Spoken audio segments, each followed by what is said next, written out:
మీరు స్టడీస్ ఇంట్లో ప్రారంభం చేసేటప్పుడు మీకని ఒక చిన్నగా ఒక టేబుల్, ఒక చిన్న కుర్చీ, చాలా చిన్న ఇండ్లలో కష్టం, ఎంత సాధ్యమైతే అంత ఒక చిన్న బెంచ్ లాగా, ఒక చిన్న కుర్చీ లాగా, మీ షెల్ఫ్ లాగా, మీ పుస్తకాలు వేరే పుస్తకాలు జతలో పెట్టుకోకుండా separate study table, not room, separate study table, కుర్చీ or room. If you have any facility, you can take a room, your study room.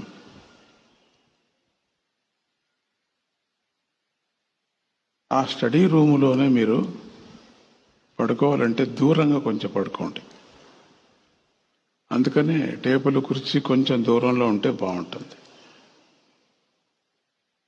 మీరు ఎప్పుడు స్టడీ చేసేటప్పుడంతా మీకు అనుకూలం ఉంటే కిటికీ దగ్గర కొంచెం మంచి గాలి వచ్చే చోట కూర్చోండి.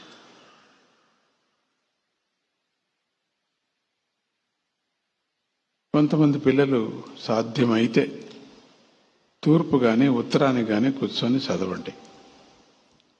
సాధ్యం లేకపోతే పర్వాలేదు. అట్లా ఆ హోంవర్క్ ఆ రోజు ముగించాలి. మీరు ఫస్ట్ తినటం, ఫస్ట్ పడుకోవటం అనేది సెకండరీ. అది first you can work your self in your homework, that is important. Finish it homework. తర్వాత ఎక్కువసేపు టీవీ చూడొద్దండి రాత్రిపూట. అసలు టీవీ చూడకపోతే మంచిది, ఒకవేళ చూస్తే కూడా ఎక్కువ చూడొద్దండి, మానేసేయండి. ఈ అమెరికాలో ఉండే పిల్లలు, కొన్ని వేల మంది పిల్లలు తాతాజీ మాట చాలా విన్నారు. తాతాజీ మాట ఏం చెప్తే అది విన్నారు. Not believe, not believe. TV చూడొద్దు అని చెప్పా. మీరు నమ్మండి, నమ్మకపోండి, ఎంతమంది ఇండ్లలో టీవీ తీసేశారు. టీవీ లేదు. అది పెద్దవాళ్ళు కూడా ఒప్పుకున్నారు, ఎందుకంటే వాళ్ళంతా అప్పాజీ డివోటీస్ కదా. అందుకని టీవీలు తీసేశారు. కొత్త డివోటీస్ కూడా దానికి కీ పెట్టి, దానికి కీ వేసి ఎప్పుడో వార్తలు మాత్రం చూసేటట్టుగా పెట్టుకున్నారు. భగవద్గీత కంఠపాఠం ఎగ్జామ్ ఇచ్చేటప్పుడు ప్రతి ఇంట్లో, ప్రతి కుటుంబం, the whole family, mother, father, children, family, all members, 24 hours Bhagavad Gita ఆ ఇంటి ఇచ్చేటప్పుడు వాళ్ళు ఎక్కడ వెళ్ళినా భగవద్గీతలోనే మాట్లాడుకోవటం అట్లా చేశారు. అందుకని అక్కడ వేల కొద్ది పిల్లలు, మన పిల్లలు, ఇండియా నుంచి వెళ్ళిన వాళ్ళు, తమిళియన్స్ కానీ, తెలుగు వాళ్ళు కానీ, కన్నడం వాళ్ళు కానీ, హిందీ వాళ్ళు కానీ, తాతాజీ చెప్పారు అంతే, ఫాలో, అట్లా అయిపోయారు. అంత బిలీవ్ వాళ్ళకి, అంత నమ్మకం తాతాజీ అంటే. అందుకని వాళ్ళందరికీ కూడా ఫస్ట్ క్లాస్లో పాస్ అయ్యారు. అంత కొంచెం చదివినా చాలు వాళ్ళకి వచ్చేస్తుంది, బుర్రకెక్కుతుంది.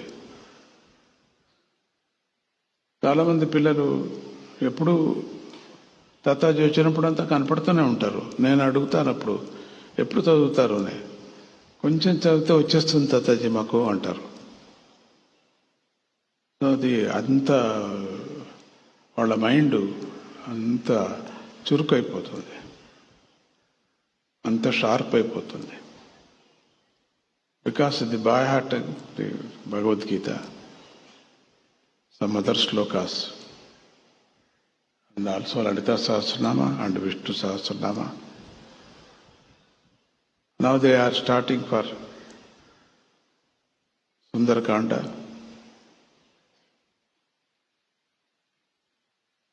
and a different kind of Shankar Bhagavad slokas.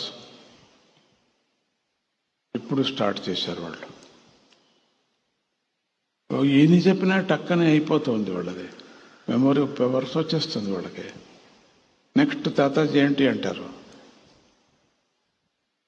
Ready చేసి పెట్టుకోవాలి నెక్స్ట్ ఏంటి వాళ్ళకి అని.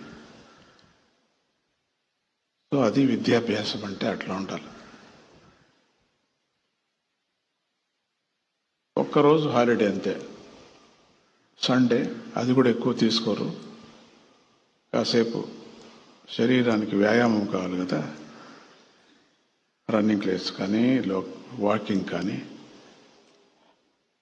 చేసేస్తారు.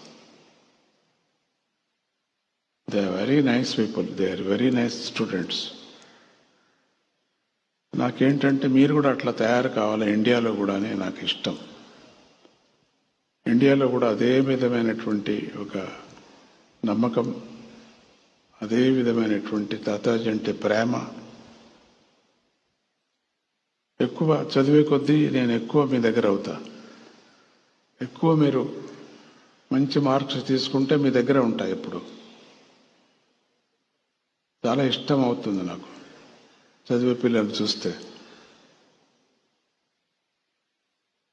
తర్వాత కొంచెం చదివినా చాలు వాళ్ళకి వచ్చేస్తుంది, గంటలు గంటలు కూడా చదవాల్సిన పని లేదు.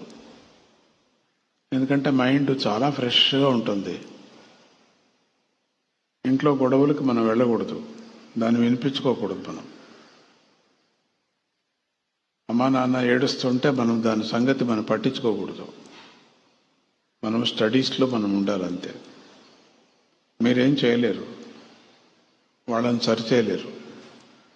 ఇంట్లో గొడవలు మీరు సరిచేయలేరు, ఆ గొడవని మీకు పట్టుకుంటుంది, అని మీ స్టడీస్ మీకు సాగవు, డిస్టర్బ్ అయిపోతుంది మీ మైండ్. సో అది డిస్టర్బ్ కాకోకుండా మీరు దాంట్లో ఇన్వాల్వ్ కాకోకుండా, don't involve for this quarrelling.